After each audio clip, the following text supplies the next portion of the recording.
உயர்வானாலும் தாழ்வானாலும், உயர்வானாலும் தாழ்வானாலும், சர்வ வல்ல தேவன் நம்மோடு இருக்கிறார். சர்வ வல்ல தேவன் நம்மோடு இருக்கிறார்.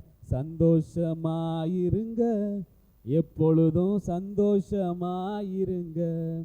சந்தோஷமாயிருங்க, எப்பொழுதும் சந்தோஷமாயிருங்க. அல்லேலூயா. சொல்லுங்க, உங்களுக்கு நீங்களே சொல்லிக்கோங்க, சந்தோஷமா இருங்க. என்ன வசனம் சொல்லுது? அத்திமரம் துளிர் விடாமல் போனாலும், திராட்சை செடி கனி கொடாமல் போனாலும், கர்த்தருக்குள் நம்ம எப்படி இருக்கணுமா? சந்தோஷமா இருங்க. அல்லேலூயா. ஏதாச்சும் தொலைஞ்சு போயிருந்தாலும், ஏதாச்சும் இல்லாமல் இருந்தாலும், ஒன்றுமே நடக்கலைங்கன்னு சொன்னாலும், வெறுப்பாக இருக்குன்னு சொன்னாலும் சந்தோஷமா இருங்க. இந்த காலை வேளையை நான் அதான் சொல்கிறேன். ஆமென். அல்லேலூயா. ஏன் தெரியுமா சந்தோஷமா இருக்கணுமா? கர்த்தர் நம்மோடு இருக்கிறார். அல்லேலூயா. உயர்வானாலும் தாழ்வானாலும், எது நடக்குதோ இல்லையோ, நான் கர்த்தருக்குள்ளே சந்தோஷமாக இருப்பேன். ஆமென். பாருங்கள், சாத்ராக் மேஷாக் ஆபேத்நேகோ தீயில போட்டு கருகி செத்தாலும் பரவாயில்ல, நீ காண்பிக்கிற இந்த விக்கிரகத்தை நான் தொழுது கொள்ள மாட்டேன் என்ற நிச்சயம் நமக்கு வேண்டும், என்ற வைராக்கியம் நமக்கு வேண்டும். ஹல்லேலூயா. அப்படிப்பட்ட விசுவாசத்தை தேவன் நம்மிடத்தில் எதிர்பார்க்கிறார். ஹல்லேலூயா. உயர்வானாலும் தாழ்வானாலும், பணம் இருந்தாலும் இல்லாவிட்டாலும், வேலை இருந்தாலும் இல்லாவிட்டாலும், எல்லாம் தேவைதான். ஆனால் நான் கர்த்தருக்குள்ளே சந்தோஷமாக இருப்பேன். ஹல்லேலூயா. கர்த்தருக்குள்ளே சந்தோஷமாக இருப்பது தான் நம்முடைய பெலனாக இருக்கிறது. ஹல்லேலூயா. துக்கங்கள், கவலைகள், பிரச்சனைகள் இல்லாத இடம் கிடையாது. கிறிஸ்துவ ராஜ்யத்திலையும் வரதான் செய்யும். நம்ம ஆண்டவர் பிள்ளைகள் மத்தியிலையும் இருக்கும். ஆனால் அதன் மத்தியிலும் தேவன் நம்ம உயர்த்துவார், நம்மை ஆசீர்வதிப்பார், நம்மை பெருக பண்ணுவார். ஹல்லேலூயா. இப்பொழுது கூட இந்த வாரத்திற்கு நான் எடுத்த பகுதி 1ஆம் தேதி வாக்குத்தத்த ஆராதனையின் போது நான் பகிர்ந்து கொண்ட பகுதி. இந்த மாத வாக்குத்தத்த வசனமும் கூட அனைவரும் எடுத்து சேர்ந்து வாசிப்போம். உபாகமம் 26ஆம் அதிகாரம் 19ஆம் வசனம். அனைவரும் எடுத்துக்கொண்டு சேர்ந்து வாசிப்போம். உபாகமம் 26:19.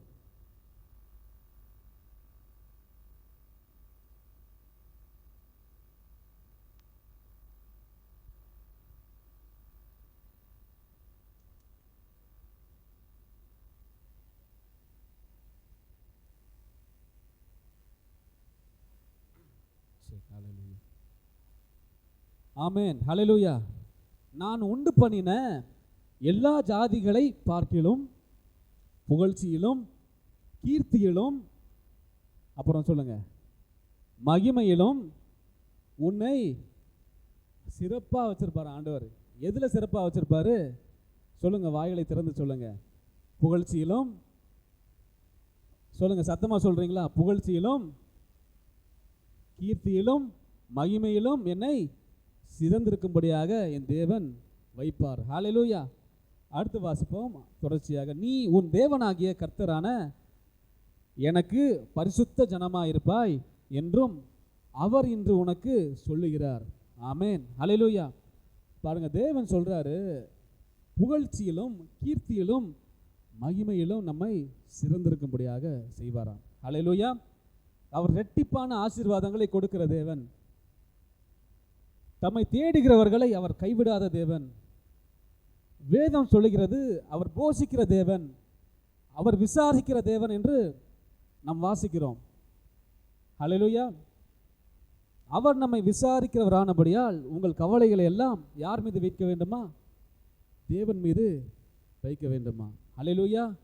இதுக்கு முன்னாடி உங்கள் வாழ்க்கை எப்படி இருந்துச்சோ தெரியாது. ஆனால் தேவன் சொல்கிறாரு, தேவனுடைய சிந்தனை, தேவனுடைய திட்டம் என்ன என்று கேட்டீங்க அப்படின்னா, அவர் உங்களை கீர்த்தியிலும் புகழ்ச்சியிலும் மகிமையிலும் சிறந்திருக்கும்படியாக வைப்பதே தேவ சித்தமாய் இருக்கிறது. ஹல்லேலூயா. உங்கள் வாழ்க்கை செழிப்பானதாக, நன்மை நிறைந்ததாக, ஹல்லேலூயா, உலகம் உங்களை பார்த்து இவன் கர்த்தராலே ஆசீர்வதிக்கப்பட்ட சந்ததி என்றும் சொல்லத்தக்கதான ஆசீர்வாதங்களையும் நன்மைகளையும் நீங்கள் பெற்றுக்கொள்ள வேண்டும் என்பதே தேவ சித்தமாக இருக்கிறது. ஹல்லேலூயா. அதுதான் தேவன் இங்கே சொல்கிறாரு, கர்த்தர் உங்களை புகழ்ச்சியிலும் கீர்த்தியிலும் மகிமையிலும் சிறந்திருக்கும்படியாக வைக்கிறாராம். பாருங்கள். ஆமென். அப்போது தேவன் ஒன்று சொல்கிறார். இப்போது இந்த வசனத்துக்கு முன்னாடி வசனத்தை நீங்கள் வாசிச்சிங்க அப்படின்னா அதை எடுத்து வாசிப்போமா? உபாகமம் 26:18 வாசிப்போம். கர்த்தரும் உனக்கு வாக்கு கொடுத்த உனக்கு சொல்லியிருக்கிறபடி நீ என்னுடைய கட்டளைகளை எல்லாம் கை கொண்டால் எனக்கு சொந்த ஜனமாக இருப்பாய். ஹல்லேலூயா. அப்போது இந்த வசனங்கள், அதாவது கீர்த்தியிலும் புகழ்ச்சியிலும் மகிமையிலும் சிறந்திருக்கும்படி செய்வேன் என்று சொல்வதற்கு முன்பாக ஒரு வசனத்தை ஆண்டவர் சொல்லுகிறார்.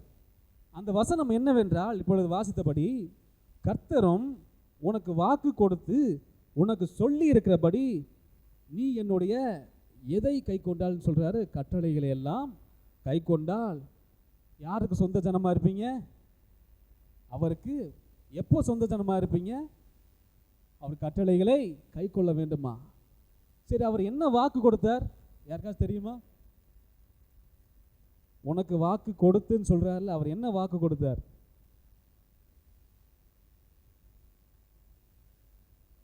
எடுத்து வாசிப்போம். யாத்ராகமம் 3ஆம் அதிகாரம் 8ஆம் வசனம். அவர்களை எகிப்தியரின் கைக்கு விடுதலையாக்கவும் அவர்களை அந்த தேசத்தில் இருந்து நீக்கி கானானியரும் ஏத்தியரும் எமோரியரும் பெரிசியரும் ஏவியரும் எபூசியரும் இருக்கிற இடமாகிய பாலும் தேனும் ஓடுகிற நலமும் விசாலமுமான தேசத்தில் கொண்டு போய் சேர்க்கவும் இறங்கினேன். இதுதான் அந்த வாக்குத்தத்தம். ஹல்லேலூயா. இந்த வாக்குத்தத்தம் எப்போ கொடுக்குறாரு அப்படின்னா, மோசேக்கு ஆண்டவர் கொடுக்குறாரு. எகிப்தில் இஸ்ரவேல் மக்கள் அடிமையாக இருக்காங்க. அப்போ இந்த வாக்குத்தத்தத்தை கொடுக்கிறார். அவர் கொடுக்கிறவர் மட்டும் இல்லை, அதை ஞாபகப்படுத்துகிறார் நமக்கு. ஹல்லேலூயா. அவர் சொன்னதை செய்யும் அளவும் கைவிடாத தேவன் என்று யாக்கோபுக்கு வாக்குரைக்கிறார். ஹல்லேலூயா.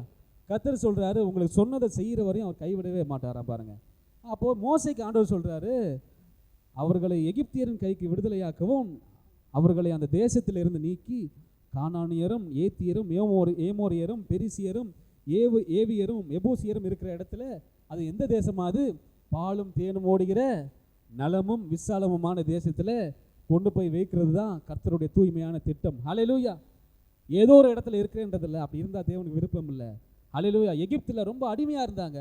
எகிப்தில் ஒரு அமைதல் கிடையாது. எகிப்தில் ஒரு சுதந்திரம் கிடையாது. எகிப்தில் வறுமை இருந்துச்சு. எகிப்தில் துயரம் இருந்துச்சு. எகிப்தில் பெரிய கட்டு இருந்துச்சு. ஆனால் தேவனுடைய திட்டம், நீங்கள் துயரத்தில் இருக்கிறதும் கண்ணீரில் இருக்கிறதும் துக்கத்தில் இருக்கிறதும் இல்லை, உங்களை கூட்டிகிட்டு போய் நலமும் விசாலமுமான தேசத்தில் கொண்டு போய் வைக்க போகிறாரு. ஹல்லேலூயா.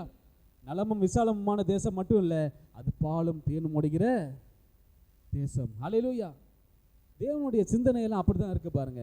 நம்ம ஒரு குறுகிய வட்டத்துக்குள்ளே இப்படி இருக்கணும்னு யோசிச்சுட்டு இருப்போம். ஆனால் அவருடைய வட்டம் பார்த்தீங்கன்னா மிகப்பெரியது. ஹல்லேலூயா. கடற்கரை மணலை நம்மளால் என்ன கூடுமா? ஆனால் சொல்கிறார், உன் சந்ததி இவ்வனமாக இருக்கும். ஹல்லேலூயா. வானத்தின் நட்சத்திரங்களை என்ன கூடுமா? ஆனால் ஆபிரகாமை பார்த்து சொல்கிறாரு, உன் சந்ததி இவ்வனமாக இருக்கும். ஹல்லேலூயா.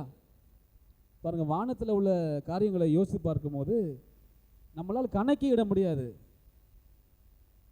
இதுவரையும் நம்மளால் ஒரு நட்சத்திரத்துக்கு கூட போக முடியாது. பாருங்கள், பக்கத்தில் இருக்க ஒரு ஸ்டாருக்கு கூட நம்மளால் போகிறதுக்கு உள்ள டெக்னாலஜி இப்போ வரையும் கிடையாது. நம்ம தேவன் ரொம்ப பெரிய தேவன் பாருங்கள். நம்மளையும் அவர் அப்படி தான் பார்க்குறாரு. அடிமைத்தனம் நமக்கு தேவை கிடையாது நினைக்கிறவர், நம்ம நல்லா சந்தோஷமாக இருக்கணும்னு நினைக்கிற தேவன் தான் நம்ம தேவன். ஹல்லேலூயா.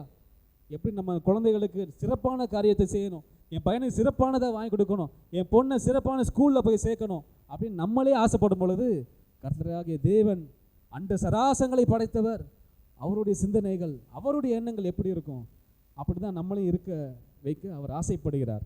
ஹல்லேலூயா. அப்போ யார் சொந்த ஜனமாக இருக்காங்க? அவருடைய கட்டளைகளை கை கொள்ளுகிற மனுஷர்கள் சொந்த ஜனமாக இருக்கிறார்கள். ஆமேன். ஹல்லேலூயா. புரியுதா உங்களுக்கு?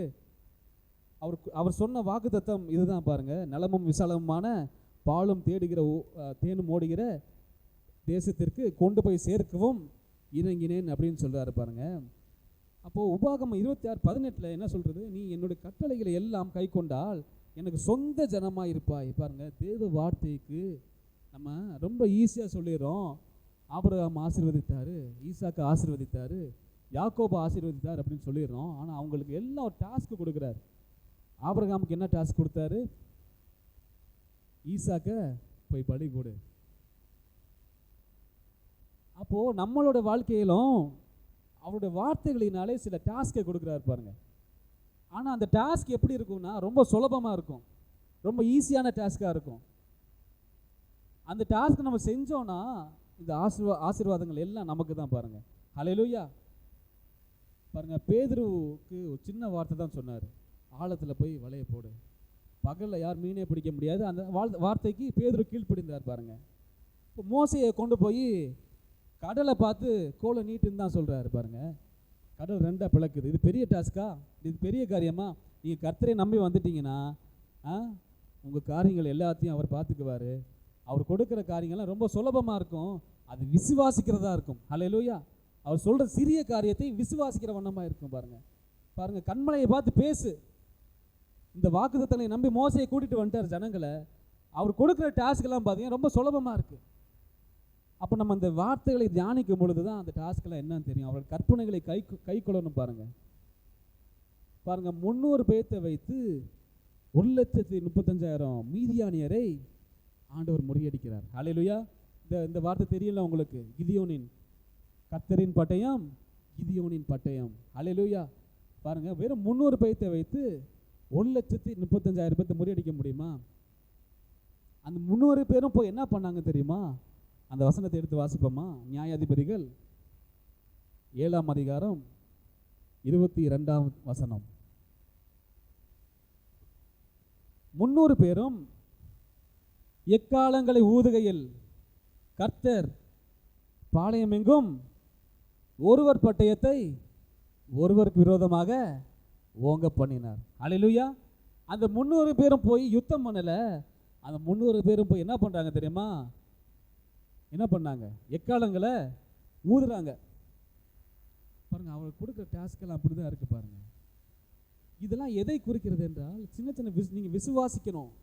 கிரியை இல்லாத விசுவாசம் செத்தது அப்படின்றோம் வாசிக்கிறோம். அப்போது கர்த்தர் செய்து முடிப்பார், எனக்காக யாவையும் அவர் செய்து முடிப்பார்ன்ற விசுவாசம் நமக்கு இருக்கணும் பாருங்க. பாருங்கள், எக்காலத்தை தான் ஊதுறாங்க. அந்த இஸ்ரேல் மக்கள்லாம் பார்த்தாங்க, கர்த்தர் 300 பேர்த்தை செலக்ட் பண்ணி கூட்டிகிட்டு போகிறாரு, இவங்களை வச்சு எப்படி சண்டை போட போகிறாரு. உலகம் அப்படி தான் பேச பாருங்கள். இந்த இதை வச்சு இவன் எனக்கு இருக்க இந்த சின்ன பலத்தை வச்சு, கொஞ்சம் பலத்தை வச்சு இவன் வாழ்க்கையில் எப்படி முன்னேறி வரான்னு பார்ப்போம், இவன் வாழ்க்கையில் எப்படி மேலே வரான்னு பார்ப்போம், இவனால் இது முடியாது அப்படின்னு தான் நம்மளை பார்த்து பேசுவாங்க பாருங்கள். ஆனால் இந்த 300 பேர்த்தை வச்சு அவர் என்ன பண்ணார் தெரியுமா? எக்காலங்களை தான் ஊத சொன்னார். எதிரிகள் தங்களுக்குள்ளே வெட்டுண்டு மடிந்தார்கள். கர்த்தர் உங்களுக்கு கொடுக்குற டாஸ்க்கெல்லாம் சிறிதாக தான் இருக்கும் பாருங்கள். இப்போ ஒருத்தர் சொன்னாராம், ஒரு சபை ரொம்ப வளராமல் இருந்துச்சான் பாருங்கள்.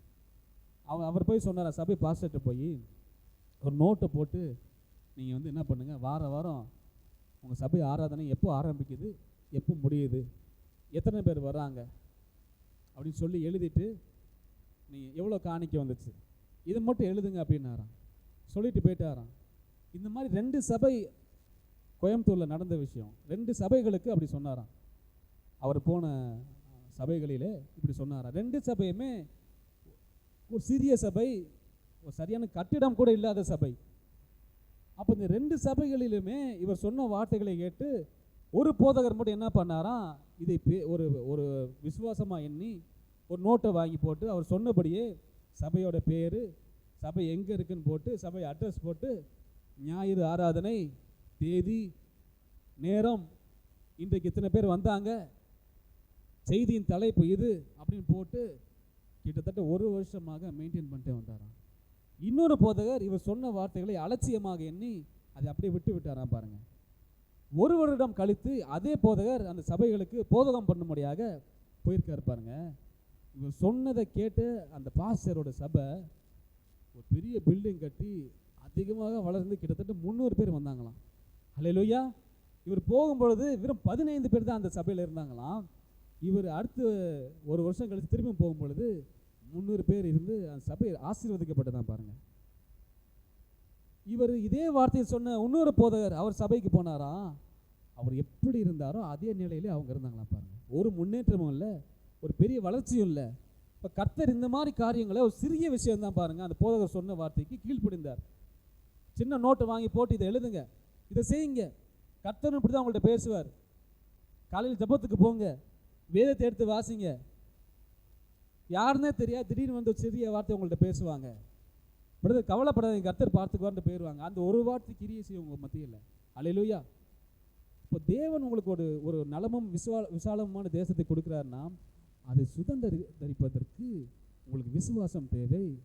விசுவாசம் தேவையாக இருக்கும்போது நம்ம வாழ்க்கை பயணங்களிலே இப்படி தான் பாருங்கள், ஒரு மிகப்பெரிய கப்பலை திசை திருப்புவதற்கு சிறிய சுக்கான் தேவை.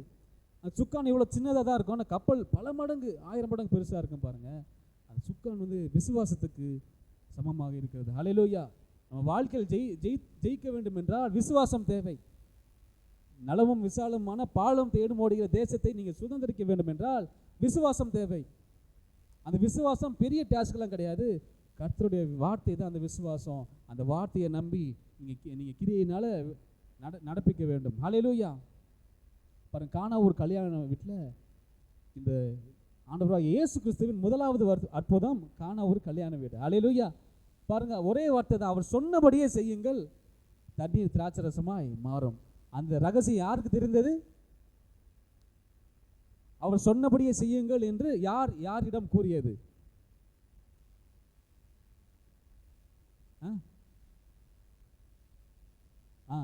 ஆண்டவராகிய இயேசு கிறிஸ்துவின் தாயார் வேலைக்காரரிடம் என்ன சொல்றாங்க? அவர் சொன்னபடியே செய்யுங்கள். ஹல்லேலூயா. அவர் என்ன சொன்னாரோ அதை செஞ்சா போதுங்க, உங்க வாழ்க்கை செழிப்பானதாக மாறிவிடும். ஹல்லேலூயா.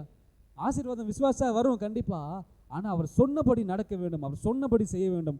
வேதத்தில் என்ன இருக்கு? இரவும் பகலும் தியானமா இருக்கிற மனுஷன் பாக்கியவான், அவன் செய்வதெல்லாம் வாய்க்கும்.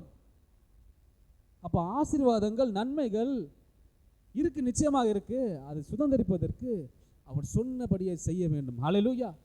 அவர் சொன்னபடியே செய்யும் பொழுது தேவ மகிமை வெளிப்படுது பாருங்க. ஆமென். ஹல்லேலூயா. இதுவரை பார்த்திராத அற்புதம் நடக்குது பாருங்க. தண்ணீர் திராட்சை ரசமாக மாறுகிறது. அப்போ எல்லாம் அப்படியே நடக்கிறது கிடையாது, அவர் சொன்னபடியே செய்கின்ற வாழ்க்கை நமக்கு தேவைப்படுது பாருங்க. வேதத்தை எடுத்து வாசிக்கும் பொழுது தான் அவர் என்ன சொல்றாரு நமக்கு தெரியும். தினமும் வேதத்தை எடுத்து தியானிக்கும் பொழுது தான் தேவ ரகசியங்கள் நமக்கு தெரியும். அப்போ தான் அவர் சொன்னபடி செய்ய முடியும். அவர் எப்படிலாம் மன்னித்தார்னு வாசிக்கும் பொழுது தான் நம்ம அயலானே நம்ம சகோதரரை நம்ம மன்னிக்க முடியும். அவர் எப்படிலாம் இரக்கமாக இருந்தார் வாசிக்கும் பொழுது தான் நம்ம இந்த மாம்சத்துக்கு அடிக்கடி மறதி அதிகம் பாருங்கள். இன்றைக்கி வாசிப்போம், இன்றைக்கி நல்லவனாக இருப்போம், நாளைக்கு வேறவனாக இருப்போம். ஹல்லேலூயா. இன்றைக்கி நல்லவனாக தான் இருப்போம், நாளைக்கு வேற ஒரு மனிதனாக இருப்போம். ஏன்னா நம்ம இந்த மாம்சம், இது நம்ம தப்பு கிடையாது, இந்த மாம்ச சிந்தை மரணம் இருக்கு பாருங்கள். இந்த மாம்சம் அப்படி தான், மறதி ஜாஸ்தி. நீங்கள் எவ்வளோ பெரிய ஞானவனாக இருந்தாலும் நீங்கள் ஒரு காரியத்தை தொடர்ச்சியாக நம்ம பார்த்தோம் அல்லவா, ட்ரைனிங்காக ஒரு சர்வீஸ் தேவை, ஒரு பைக் இருந்துச்சுன்னா அதுக்கு மெயின்டெனன்ஸ் தேவைன்னு சொல்லி நம்ம அன்றைக்கி பார்த்தோம் அல்லவா. அதே போல் தான் இந்த மாம்ச சரீரத்துக்கும் ஆவியிலே அனலாயிருங்கள் எதுக்கு வாசிக்கிறோன்னா அந்த அனல் மூட்டிக்கிட்டே இருக்கணும் பாருங்கள். தினமும் இந்த வேதத்தை எடுத்து நீங்கள் வாசிக்கல அப்படின்னா பாவ காரியங்களுக்கும் அடிமைத்தனத்துக்கும் திரும்புறதுக்கு ரொம்ப ஈஸியானதாக இருக்கும் பாருங்கள். இப்போ தினமும் உங்கள் வாழ்க்கை செழிப்பானதாக மாற வேண்டும் என்றால், நலமும் விசாலமுமான பாலும் தேனும் ஓடுகிற தேசம் வேண்டும் என்றால் இந்த வேத வார்த்தைக்கு கீழ்ப்படிய வேண்டும். அவர் என்ன சொல்கிறாரோ வாசிக்கிறது மட்டும் இல்லை, அவர் என்ன சொல்கிறாரோ அதன்படி செய்கிற ஜனமாக நாம் இருக்க வேண்டும். ஹல்லேலூயா.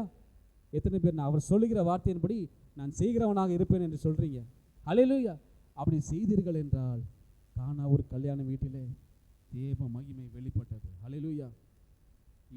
இவ்வண்ணமாக அவருடைய முதலாவது அற்புதத்தை செய்தார் என்று வாசிக்கிறோம். ஆமென். கட்டளைக்கு கீழ்ப்படியணும் பாருங்க. அந்த வசனத்தை சொல்லிட்டு தான் சொல்றாரு, கீர்த்தியிலும் புகழ்ச்சியிலும் மகிமையிலும் உன்னை சிறந்திருக்கும்படி செய்யணும். அப்படின்னா அவர் சொன்னபடி நீங்கள் செய்ய வேண்டும். ஹல்லேலூயா. இந்த வேத வார்த்தைகளுக்கு நீங்கள் கீழ்ப்படிய வேண்டும். ஆமென். இதில் என்ன சொல்லுது? அன்பாக நடக்க சொல்லுது. ஆமென். நீ உன்னிடத்தில் அன்பு கூறுவது போல பிறரிடத்திலும் அன்பு கூறுவாயாக. இதை நம்ம கை கொள்ளலை, அப்புறம் எப்படி பாலும் தேனும் ஓடுகிற கானான் தேசம் நமக்கு கிடைக்கும்? விசுவாசம் இல்லை, என் வாழ்க்கை இப்படியே தான் பேக்வேர்டாக தான் போகுது அப்படின்னா விசுவாசமும் இல்லை, தேவ வார்த்தை கீழ்ப்படுதலும் இல்லை. இப்போ நம்ம வாழ்க்கையும் அப்படி தான் இருக்குது பாருங்கள். ஹல்லேலூயா. பாருங்கள், நீங்கள் தேவ வார்த்தைக்கு கீழ்ப்படுந்தீங்க அப்படின்னா நான் உங்களுக்கு ஒரு ரகசியம் சொல்கிறேன், நீங்களே வேணான்னு சொன்னாலும் ஆசீர்வாதங்கள் உங்களை விடாது. ஹல்லேலூயா. உங்களை முந்தி கொண்டு ஓடும். ஒரு வசனத்தை எடுத்து வாசிப்போம். உபாகமம் 28ஆம் அதிகாரம் 2வது வசனம்.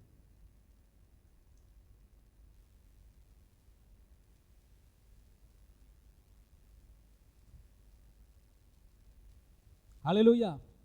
என்ன போடப்பட்டிருக்கிறது? நீ உன் தேவனாகிய கர்த்தரின் சத்தத்திற்கு என்ன கொடுக்கும் போதுங்க? செவி கொடுக்கும் பொழுது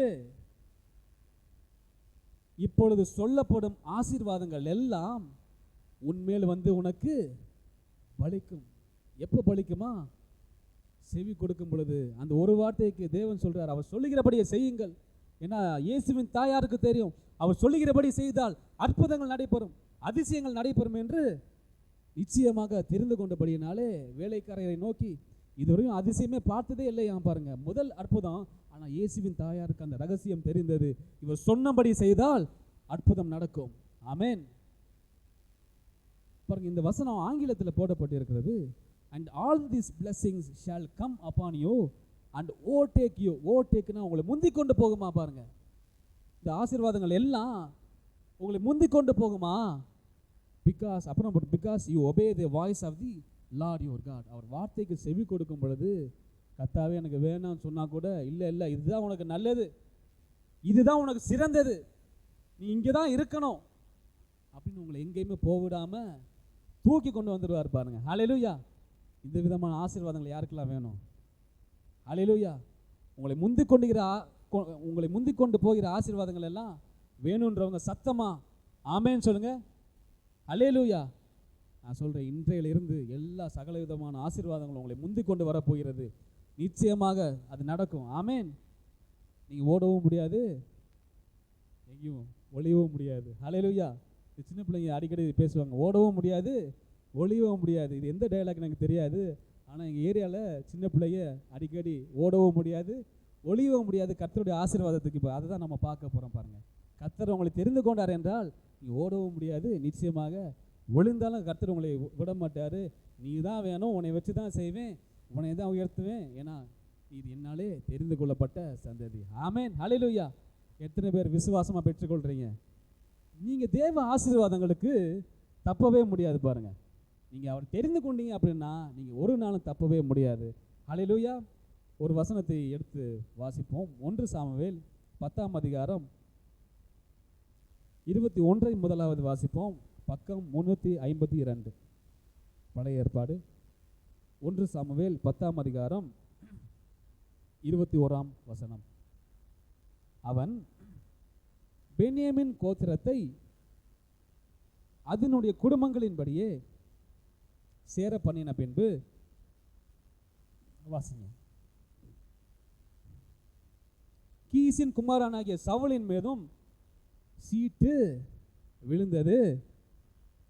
அவனை தேடின போதும் அவன் அகப்படவில்லை. ஆமென். இந்த பகுதியை பற்றி அநேகருக்கு தெரியும், இருந்தாலும் நான் சொல்கிறேன் பாருங்க. சவுலை ராஜாவாக அபிஷேகம் பண்ணப்பட வேண்டும் என்று கர்த்தர் சாமுவேல்கிட்ட சொல்லிடுறாரு. இஸ்ரவேல் மக்கள் எங்களுக்கு ராஜா வேணும்னு சொல்லி ரொம்ப ரொம்ப அனுத்துறாங்க, ரொம்ப அடம் பிடிக்கிறாங்க. அப்போது சாமுவேல்கிட்ட ஆண்டவர் சொல்கிறாரு, உனக்கு ராஜா தானே உங்களுக்கு வேணும், நான் ஒருத்தனை கூப்பிட்டு வரேன், அவனை ராஜாவை அபிஷேகம் பண்ணுங்க அப்படின்ட்டார். யார்கிட்ட பேசுகிறாருன்னா சாமுவேலை கூப்பிட்டு, சாமுவேல் தீர்க்கதரிசி இருக்கார்ல, அவரை கூப்பிட்டு ஆண்டவர் பேசிடுறாரு. சவுல்னு ஒருத்தர் இருக்கான், அப்படிதான் ராஜா அப்படின்னு சாமுவேல்கிட்ட பேசுகிறாரு பாருங்க. அப்போது சவுலை தேடுறாங்க. தேடும் போது சவுல் என்ன பண்ணுறாரு, மக்கள் ஜனக்கூட்டங்கள் எல்லாம் கூடி நிற்கிறாங்க. அப்போது சாமுவேல் சவுலை தேடுறாரு. சவுலுக்கு ஏற்கனவே தெரியும், ஏன்னா சவுல்கிட்ட பேசியிருப்பாரு, உன்னை ஆண்டவர் அபிஷேகம் பண்ணி வைத்திருக்கிறார், உன்னை தான் ராஜாவாக இஸ்ரவேல் தேசத்துக்கு அபிஷேகம் பண்ணியிருக்கிறார், உன்னை இந்த நேரத்தில் உன்னை ராஜாவாக நாங்கள்லாம் பதவி கொடுக்க போகிறோம், நீ வா அப்படின்னு சொல்லியிருக்காரு. இப்போ எல்லா ஜனக்கூட்டத்தார எல்லாம் கிளம்பி ஒன்று கூடி நிற்கிறாங்க பாருங்க. கடைசியில் என்ன போடப்பட்டிருக்கிறது, அவன் அகப்படவில்லையாம் பாருங்க. இப்போ சவுல் என்ன பண்ணிட்டாரு, பயத்திலோ இல்லை ஏதோ அவருக்கு என்ன தோணுச்சுன்னு தெரில, அந்த இடத்துல சவுல் இல்லை, எங்கேயும் ஓடி போயிட்டார். பதவி பிரமாணம் செய்கிற நேரத்தில் சிஎம் இல்லைன்னா எப்படி இருக்கும்? பதவி பிரமாணம் செய்கிற நேரத்தில் அமைச்சர்கள் யாராச்சும் இல்லை அப்படின்னா சிஎம்க்கு எப்படி கோவம் வரும் பாருங்க. அந்த மாதிரி தான் பாருங்க, எல்லாம் ஜனக்கூட்டத்தார் எல்லாம் கிளம்பி நிற்கிறாங்க. சவுல ஆளை காணோம். ஆனால் சவுலை தான் ஆண்டவர் தெரிந்து கொண்டார். சவுல் தான் ராஜான்ட்டு சாமுவேல்கிட்ட பேசிட்டாரு. இப்போ சாமுவேல் எல்லா ஜன கூட்டத்தார் எல்லாவற்றையும் சேர்ந்து சவுல் எங்கே, சாமுவேல் பேச்சைக்கு ஜனக்கூட்டத்தார் எல்லாம் கிளம்பி நிற்கிறாங்க பாருங்க. சவுல் ஆளை காணோம். அப்போ என்ன நடக்குது தெரியுமா? கர்த்தரே அவன் எங்க இருக்கான்னு காட்டி கொடுக்குறாரு. அவனை போய் தூக்கிட்டு வாங்கடா, அவனை அபிஷேகம் பண்ணணும். அடுத்த வசனத்தை வாசிப்போம், 22 வாசிப்போம். அவன் இனி இங்கே வருவானா என்று அவர்கள் திரும்ப கர்த்தரிடத்தில் விசாரித்த பொழுது, இதோ அவன் தளவாடங்களில் இருக்கிற இடத்திலே ஒளிந்து கொண்டிருக்கிறான் என்று யார் சொன்னதான் பாருங்க?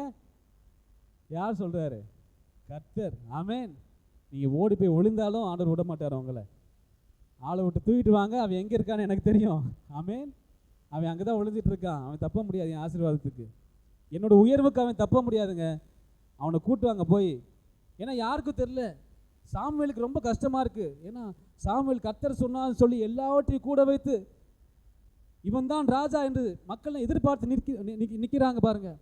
ராஜாவை பார்ப்பதற்கென்று ஒரு எதிர்பார்ப்போடு நிற்கிறாங்க. சவுல ஆளை காணோம். அப்ப ஆண்டவர் சொல்றாரு, அவன் அங்க ஒளிஞ்சிட்டு இருக்கான், போய் தூக்கிட்டு வா. தளவாடங்கள் இருக்கிற இடத்துல அவன் ஒளிந்து கொண்டு இருக்கிறான். மனுஷ பார்வைக்கு தப்பலாம், ஆண்டவர் பார்வைக்கு தப்ப முடியுமா? அல்லேலூயா. இப்படிதான் உங்க ஆசீர்வாதங்கள் இருக்க போகுது. நிச்சயமா அது நடக்கும். ஆமென். எத்தனை பேர் நிச்சயமா சொல்லுங்க, இது என் வாழ்க்கையில் நடக்கும்? அல்லேலூயா. நீ ஒளிந்தாலும் முடியாது பாருங்க. கர்த்தருடைய ஆசீர்வாதமே ஐஸ்வர்யத்தை தரும், அதனுடைய வேதனையை கூட்டார். அல்லேலூயா. இப்போ சவுல் பயந்து கொண்டு என்னால் முடியல, அவ என்ன யோசித்தாரோ தெரியல, பதவி பிரமாணம் நடத்துகிற நேரத்தில் ஆளை காணோம். எனக்கு இந்த வார்த்தை தான் ரொம்ப பிடிச்சிருந்துச்சு என்று கர்த்தர் சொன்னாராம் பாருங்க சாமுவேல்கிட்ட. அவன் அங்கே தான் இருக்கான், அவனை போய் கூட்டு வாங்க அப்படின்றாராம் பாருங்க.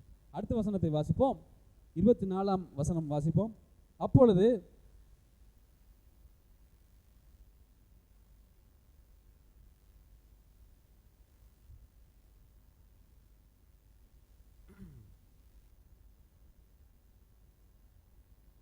ஆமென்.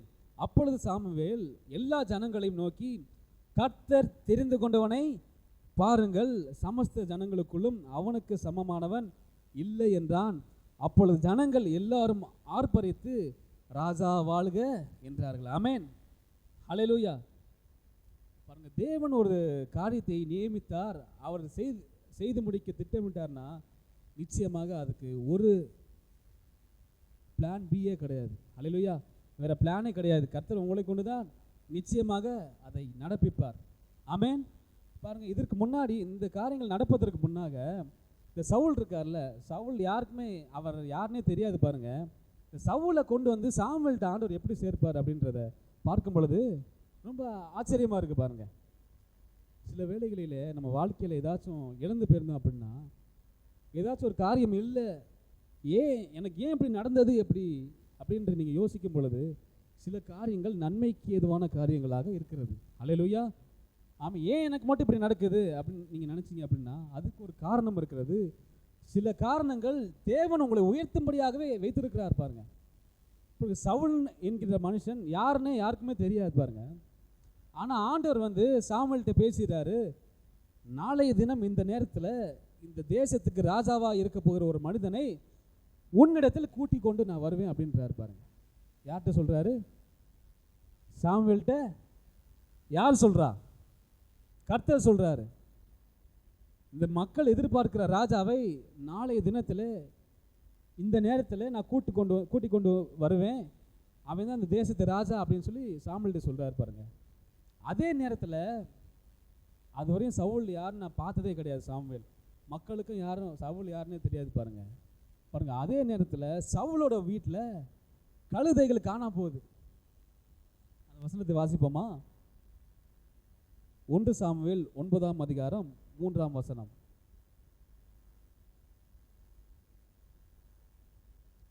சவுலின் தகப்பனாகிய கீசினுடைய கழுதைகள் காணாமற் போயிற்று. ஆகையால் கீஸ் தன் குமாரனாகிய சவுலை நோக்கி, நீ வேலைக்காரரில் ஒருவனை கூட்டிக் கொண்டு கழுதைகளை தேட புறப்பட்டு போ அப்படின்னு சொல்கிறாரு பாருங்க. யார் சொல்கிறா? யார்கிட்ட சொல்கிறதுங்க?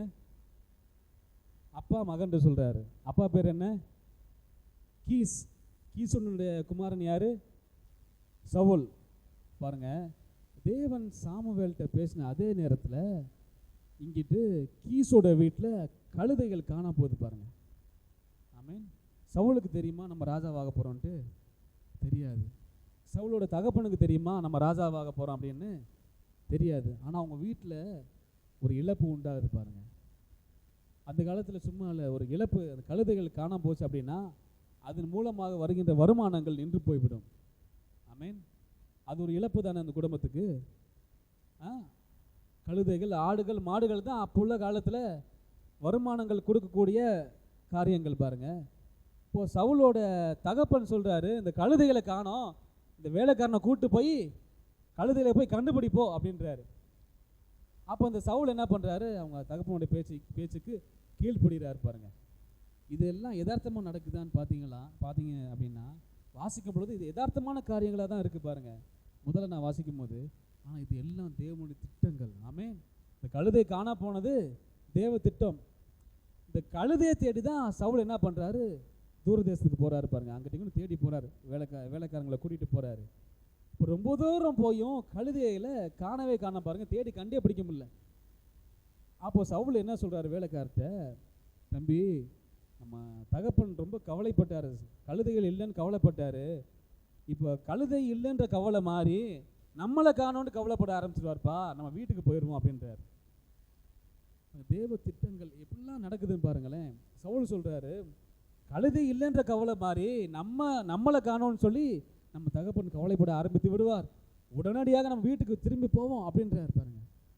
அப்போ அந்த வேலைக்காரர் சொல்கிறாரு, இவ்வளோ தூரம் வந்துட்டோம், இந்த பக்கத்து ஒரு இடத்துல தேசத்தில் ஒரு ஊரில் ஒரு தீர்க்கதரிசி இருக்கார், அவர் பேர் சாமுவேல். அவர்கிட்ட போய் நம்ம குறி கேட்போம், அவர்கிட்ட போய் நம்ம ஜெபத்தில் கேட்போம், நம்ம கழுதைகள் எங்கே இருக்குன்னு அவர்கிட்ட போய் நம்ம கேட்போம், அப்போ நமக்கு நிச்சயமாக தெரிய வரும் அப்படின்றாரு.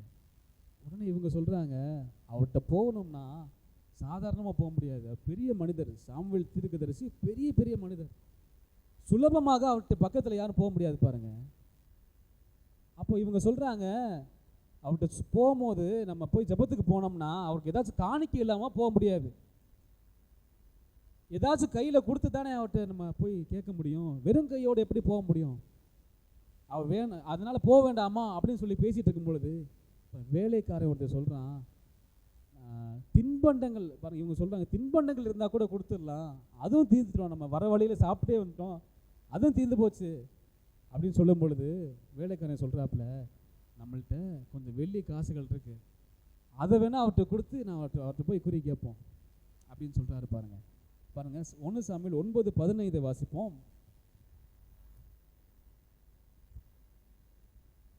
1 சாமுவேல். சவுல் வருவதற்கு ஒரு நாளுக்கு முன்பாகவே கர்த்தர் சாமுவேலின் காது கேட்க எப்படி பேசினாரா, சாமுவேலின் காது கேட்க பேசினாராம் பாருங்க. வாசிங்க, 16 வாசிங்க. நாளை இந்நேரத்திற்கு இந்த நாட்டானாகிய பென்யமீன் நாட்டானாகிய ஒரு மனுஷனை உன்னிடத்தில் அனுப்புவேன், அவனை என் ஜனமாகிய இஸ்ரவேலின் மேல் அதிபதியாக அபிஷேகம் பண்ண கடவாய். ஹல்லேலூயா. பாருங்க எப்படி கோஇன்சிடென்ஸ் ஆகுதுன்னு பாருங்க. கர்த்தர் பேசுறாரு, அங்கே கழுதை காணாம போகுது, கழுதை காணோன்னு சொல்லிட்டு தேடி போகிறாங்க, தேடி போயிட்டு திருப்பியும் கழுதை கிடைக்கல, ரிட்டன் ஆயிடுவான் வீட்டுக்கு, போதும் இதுக்கு மேலே போவேனான்றாங்க. அதுலேயும் ஒரு வேலைக்காரன் சொல்கிறான், நம்மள்ட்ட கொஞ்சம் வெள்ளி பணம் இருக்குது, இதை கொண்டு போய் ஒருத்தர்கிட்ட போய் கேட்போம், சாமுவேல்கிட்ட போய் கேட்போம், அவர் சொல்லிடுவாருன்ட்டு சொல்லிட்டு போகிறாங்க. போகும்போது அவர் ரொம்ப பிஸியான பர்சன் பாருங்கள். அந்த ஊர்க்காரங்க சொல்கிறாங்க, அந்த ஊர்க்காரங்கள்ட்ட போய் இவங்க கேட்குறாங்க, ஐயா இங்கே சாமுவேல்னு ஒருத்தர் இருக்கார்ல, அவர் எங்கே இருக்காருன்னு கேட்கும்பொழுது, அவரை பார்க்குறதே ரொம்ப கஷ்டங்க, அவர் இப்போ தான் சாப்பிட்றதுக்காண்டி மேலே ஏறி போகிறாரு, நீங்கள் போங்க அப்படின்றாங்க. உடனே வேகமாக போய் அவங்க சாமுவேலை பார்க்கும் பொழுது அப்போ தான் சாமுவேல் நினைக்கிறாரு, கர்த்தரால் தெரிந்து கொள்ளப்பட்ட மனிதன் இவன் தான் அப்படின்னு சொல்லி, ஏன்னா கர்த்தர் ஏற்கனவே பேசிட்டா இருப்பாருங்க சாமுவேல்கிட்ட. அப்போ தேவனுடைய திட்டங்கள் எப்படிலாம் ஒரு மனிதனை நடத்தி கொண்டு போகுதுன்னு நீங்கள் கவனிக்கணும் பாருங்கள். இப்போ உங்கள் வாழ்க்கையிலுமே ஏதாச்சும் காரியங்கள் காணாம போதா, நீங்கள் ஏதாச்சும் காரியங்கள் உங்களுக்கு பிடித்த காரியங்கள் உங்கள் வாழ்க்கையில் இல்லையா, நான் சொல்கிறேன், அது நன்மைக்கு ஏதுவான காரியங்களாக தேவன் மாற்றுவார். ஆமென். கழுதை தொலைஞ்சிச்சுன்னு போய் ஒருத்தர் ராஜாவா தெரிந்து கொள்ளப்பட்டான் பாருங்க. அவன் அடுத்து எப்படி பேசியிருப்பான், திருப்பி ரிட்டர்ன் வரும்போது கழுதை கிடச்சிருச்சு. சாமுவேல் பேசிடுவார், கர்த்தர் உன்னை தெரிந்து கொண்டார் சொல்லி சாமுவேலை மட்டும் கூப்பிட்டு அபிஷேகம் பண்ணிடுவார். சாமுவேல் சவுலை கூப்பிட்டு அபிஷேகம் பண்ணிடுவார். சவுலுக்கு ரொம்ப ஷாக்கிங்காக இருக்கும். கழுதை காணோம்னு சொல்லி தேடி தானே வந்தோம், ஆனால் தேவன் நமக்கு இப்படி ஒரு திட்டத்தை வைத்திருக்கிறாரு. ஹல்லேலூயா. எங்கேருந்து எங்கே கொண்டு போயிருக்காருன்னு பாருங்கள். நம்ம இருக்கிற இடமும் ஏதோ ஒரு இடத்துல சபை இருக்குது, ஏதோ ஒரு இடத்துல உட்கார்ந்துருக்கோம், ஏதோ ஒரு பாஸ்டர் வந்து இந்த காட்டு பகுதியில் ஒரு சபையை ஆரம்பித்தார், ஏதோ நீங்கள் நடக்குதுன்னு வந்து உட்காரல. இதற்கு ஒரு பெரிய பேக்ரவுண்ட் இருக்குது உங்களுக்கு. ஆமென். ஹல்லேலூயா. இதற்கு பின்னாடி ஒரு பெரிய ராஜரீக திட்டம் இருக்குது. இதற்கு பின்னாடி ஒரு பெரிய ஆசீர்வாதங்கள் இருக்குது. ஏதோ ஹரிஸ் வந்து இங்கே சபைக்குள்ளே வந்து சுத்தம் பண்ணலை, ஏதோ ஹரிஸ் வந்து இங்கே பாட்டு பாடல, ஏதோ ஹரிஸ் இங்கே வந்து லேப்டாப் ஆப்ரேட் பண்ணல. இதற்கு பின்னாக ஒரு ராஜரீக திட்டம் இருக்குது. ஹல்லேலூயா. அது உங்கள் கண்கள் காணவும் இல்லை, காதுகள் கேட்கவும் இல்லை, இருதயத்திலே தோன்றவும் இல்லை. சவுலுக்கு அப்படிதான். கழுதையை காணோம் தான் நாங்கள் தேடி போனோம், கழுதையை காணோம்னு சொல்லி ஒருத்தர் குறி கேட்க போனோம். அவர் பார்த்தா எனக்கு ராஜரீக அபிஷேகத்தை கொடுக்கிறார், நீதான் அந்த தேசத்துக்கு ராஜா என்று உயர்த்துகிறார். பாருங்க, ஆடு மேய்க்கிறவன் சொல்லி அற்பமா எண்ணாதீங்க, அவன் தான் தேசத்தின் ராஜாவாக இருப்பான். ஹல்லேலூயா. சாதாரண அற்பமான யாருமே இல்லாத அனாதை நினைக்காதீங்க, அவன் கூட தேவன் இருக்கிறார். ஹல்லேலூயா. நீங்க அற்பமான காரியமா நினைக்கிறதெல்லாம் பெரிய காரியமா ஆண்டவர் மாற்றுவார். இவெல்லாம் ஒன்றுக்கு உதவாதவன் நினைக்கிற காரியத்தெல்லாம் தேவன் ராஜரீக திட்டமாய் மாற்றுவார். ஹல்லேலூயா. யாருன்னே தெரியாத சவுலை ராஜாவாக மாற்றுகிறார் பாருங்க.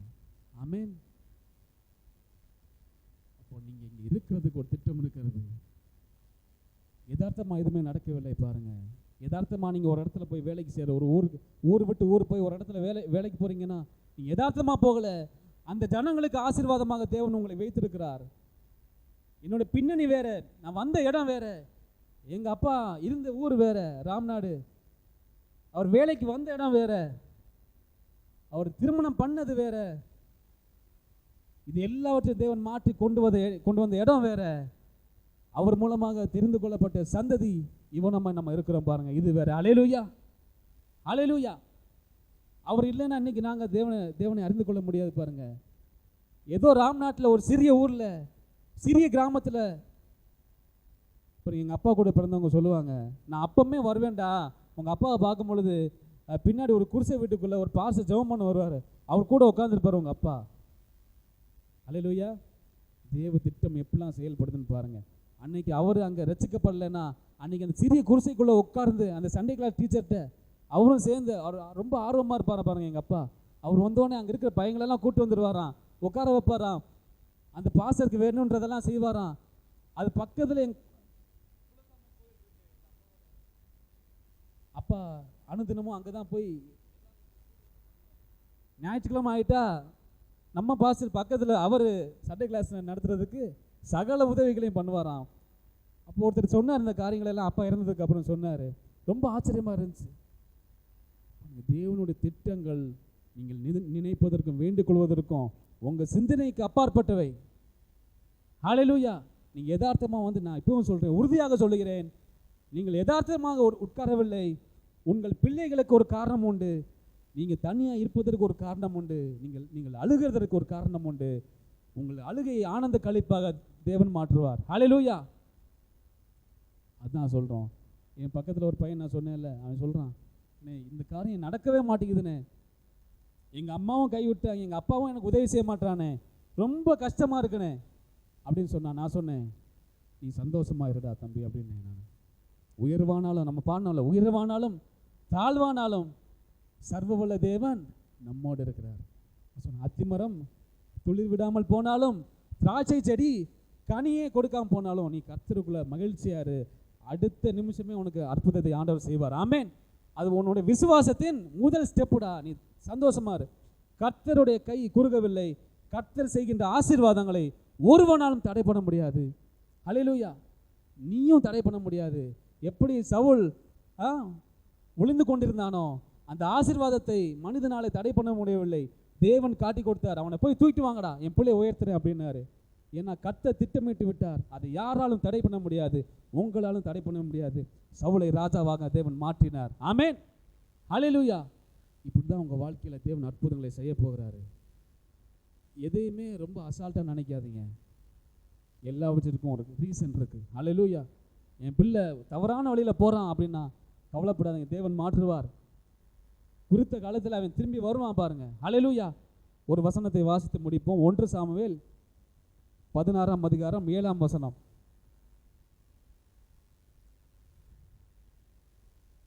கர்த்தர் சாமுவேலை நோக்கி, நீ இவனுடைய முகத்தையும் சரீர வளர்ச்சியையும் பார்க்க வேண்டாம், நான் இவனை புறக்கணித்தேன்.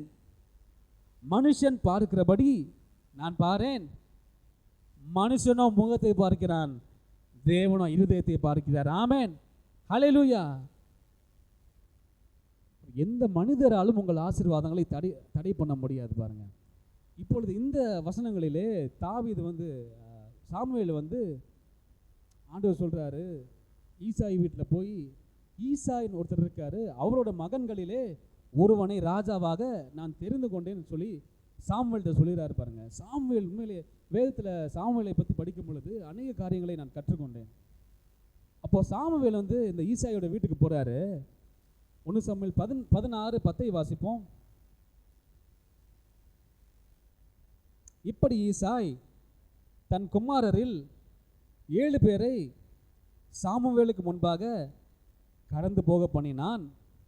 பின்பு சாமுவேல் ஈசாயை பார்த்து, கர்த்தர் இவர்களில் ஒருவனையும் தெரிந்து கொள்ளவில்லை என்றாராம் பாருங்க. ஹல்லேலூயா. பாருங்க, கர்த்தர் சொல்றாரு, நீ ஈசாயின்னு ஒருத்தர் இருக்காரு, அவர் வீட்டுக்கு போ. நான் தெரிந்து கொண்ட ராஜா, நான் இந்த தேசத்துக்கு ராஜாவாக தெரிந்து கொண்டவன் அவனோட வீட்டில் இருக்கிறான், அவனோட பையன் தான் ஒருத்தன் அப்படின்னு சொல்றாரு பாருங்க. இந்த ஈசாயோட வீட்டுக்கு சாமுவேல் போறாரு. அப்போ பாருங்க, தன்னோட மகன்களை எல்லாம் வரிசையாக அணிவகுத்து நிற்க வைக்கிறான பாருங்க. அவரோட கடைசி மகனை மட்டும் கூப்பிடவே இல்லை பாருங்க. அந்த கடைசி மகனோட பேர் என்ன தெரியுமா? தாவீது. பாருங்க, பெற்ற ஒரு தகப்பனே அந்த கடைசி மகனை ஒரு அற்பமாக எண்ணுகிறார் பாருங்க. சாமுவேல் ஒரு பெரிய தீர்க்கதரிசி போய் சொல்றார், கர்த்தர் உங்க வீட்டில் தான் தெரிந்து கொண்டு இருக்கிறார், ஒருத்தனை ராஜாவாக எழும்ப பண்ண போகிறார், உன்னோட மகன்லாம் எத்தனை பேர் இருக்காங்க, கூட்டு வா அப்படின்றாரு. அவருடைய எல்லா மகன்களையும் கூட்டு நிப்பாட்டுறாரு. ஆண்டவர், நீ நிப்பாட்டின ஆள் யாருமே கிடையாது, உனக்கு வேற யாரும் மகன்கள் இருக்காங்களா அப்படின்னு சாமுவேல் கேட்கிறாரு பாருங்க. 11வது வசனத்தை வாசிப்போம். உன் பிள்ளைகள் இவ்வளவுதானா என்று ஈசாயை கேட்டார். அதற்கு அவன், இன்னும் எல்லாருக்கும் இளையவன் ஒருத்தன் இருக்கான், அவன் ஆடுகளை மேய்த்து கொண்டிருக்கிறான் என்றான் பாருங்க. அவன் ஆடு மேய்த்ததுனால என்னமோ தெரியல, அவனை கொண்டு நிப்பாட்டவே இல்லை பாருங்க. அடுத்த வசனத்தை வாசிங்க. ஆள் அனுப்பி பாருங்க, அங்கே கர்த்தர் சவுலை பார்த்து சொல்றாரு, அவன் அங்கே ஒளிஞ்சிருக்கான்றாரு. இங்கேயும் பாருங்க, ஆள் அனுப்பிச்சு அவனை கூட்டுவாங்க. அவன் தான் அபிஷேகம் பண்ணப்பட்டவன், அவன் தான் நான் ராஜாவாக தெரிந்து கொள்ளப்பட்டவன். அடுத்து வாசிங்க. அவன் சிவந்த மேனியும் அழகிய கண்களும் நல்ல ரூபமுள்ளவனாயிருந்தான். அப்பொழுது கர்த்தர், இவன்தான், எழுந்து இவனை அபிஷேகம் பண்ணு என்றார். ஹல்லேலூயா. பாருங்க, சாமுவேல் போய் பார்த்த பொழுது முதல்ல ஈசாயோட முத மகன்களை எல்லாம் நிப்பாட்டி வைக்கிறார். இவன் தானா தேவன் சொன்ன மனிதன், இவன் தானா அப்படி நிப்பாட்டி வைக்கிறார் பாருங்க. இப்போ சாமுவேல் பார்த்துட்டு, ஒருவேளை கர்த்தர் தெரிந்து கொண்ட மனிதர்கள்லாம் ரொம்ப பராக்கிரமசாலியாக தான் இருப்பாங்க, ரொம்ப ஹைட் அண்ட் வெயிட்டாக, அவங்க பார்த்தாலே பயப்படுற மாதிரி தான் இருப்பாங்க அப்படின்னு சொல்லிட்டு அவங்க ஈசாயோட ஒரு மகன் எலியாபுரம் ஒருத்தர் இருக்கார், அவரை பார்த்துட்டு இவன் தானோ இவராக தான் இருக்குமோ அப்படின்னு சொல்லி யோசிக்கிறாரு சாமுவேல். அப்போ ஆண்டவர் சாமுவேலை பார்த்து சொல்கிறாரு, கர்த்தர் சாமுவேலை நோக்கி, நீ இவனுடைய சரீர வளர்ச்சியையும் முகத்தையும் பார்க்க வேண்டாம், நான் இவனை புறக்கணித்தேன். மனுஷன் பார்க்கிறபடி நான் பாரேன். மனுஷன் முகத்தை பார்ப்பான், கர்த்தரோ எதை பார்க்கிறாராம் பாருங்க, இருதயத்தை பார்க்கிறார். ஹல்லேலூயா. கர்த்தரோ இருதயத்தை பார்க்கிறார். ஹல்லேலூயா. மனுஷன் தான் பாருங்க, நான் ஒன்றுமே இல்லை, என்னால் எதுவுமே முடியாது, இவன்கிட்ட இருக்கிற டேலண்ட், இவன் செய்கிற காரியம் என்னால் செய்ய முடியல அப்படிலாம் நீங்கள் நினைக்க வேண்டாம். கர்த்தர் உங்களை தெரிந்து கொண்டார் அப்படின்னா மிச்சம் எல்லாத்தையும் அவர் பார்த்துக்குவார். நீங்கள் ஒன்றுமே செய்ய தேவையில்லை. ஹல்லேலூயா. அவர் சொல்கிறது செஞ்சால் மட்டும் போதும். ஆமென்.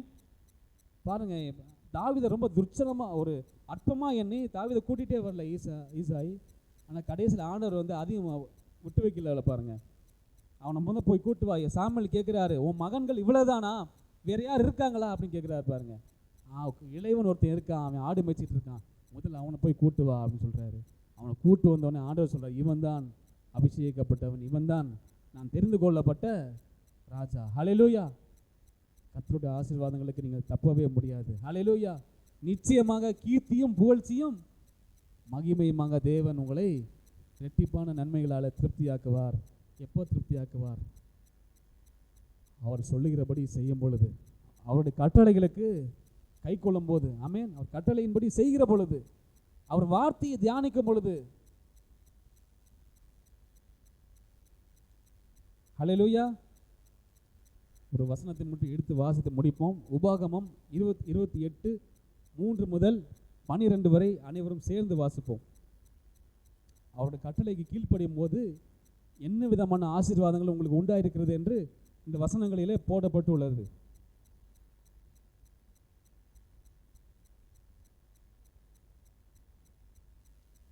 உபாகமம் 28 வாசிப்போம். அனைவரும் சேர்ந்து வாசிப்போமா? One second. நீ இருக்கிற இடத்துல எல்லாம் நான் சொல்லுங்க. ஹல்லேலூயா. வாசிப்போமா? நான் பட்டணத்திலும் ஆசீர்வதிக்கப்பட்டிருப்பேன், வெளியிலும் ஆசீர்வதிக்கப்பட்டிருப்பேன். அடுத்து, என் கற்பத்தின் கனியும் என் நிலத்தின் கனியும் என் ஆடு மாடுகளின் பெருக்கமும். ஆமென். என் கூடையும் மாப்பி செய்கிற என் தொட்டியும் ஆசீர்வதிக்கப்பட்டிருக்கும், போகையிலும் ஆசீர்வதிக்கப்பட்டிருப்பேன். ஆமென். எனக்கு விரோதமாக எழும்பும் ஒரு வழியாய் எனக்கு விரோதமாக வருகிறவர்கள் ஓடிப்போவார்கள். கர்த்தர் என் களஞ்சிகளிலும் ஆசீர்வாதம்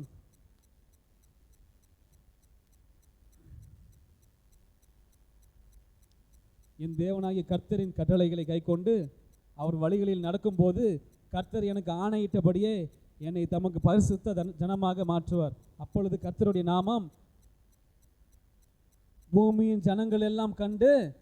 ஆமென். ஹல்லேலூயா. அப்பொழுது கர்த்தருடைய நாமம், அதை போடுங்க 12வது முன்னாடி 10. அப்பொழுது கர்த்தருடைய நாமம் உனக்கு தரிக்கப்பட்டது என்று பூமியின் ஜனங்கள் எல்லாம் கண்டு உனக்கு பயப்படுவார்கள். ஹல்லேலூயா. இதுதாங்க நம்ம அழைப்பு. ஆமென். அவருடைய வார்த்தைக்கு நீங்கள் கீழ்ப்படிந்து அவர் வார்த்தைக்கு செவி கொடுக்கும் பொழுது பாருங்க, பூமியின் ஜனங்கள் எல்லாம் கண்டு உங்களுக்கு பயப்படுவார்களாம். பாருங்க, இவன் தேவனால் தரிக்கப்பட்ட மனுஷன், இவன் தேவனால் ஆசீர்வதிக்கப்பட்ட மனுஷன் என்று பூமியின் ஜனங்கள் எல்லாம் உங்களை மதிப்பாங்க, பயப்படுவாங்க. அதுதான் இந்த வசனம். கீர்த்தியிலும் புகழ்ச்சியிலும் மகிமையிலும் உங்களை சிறந்திருக்கும்படியாக தேவன் நிச்சயமாக மாற்றுவார். கண்களை மூடி ஜெபிப்போம்.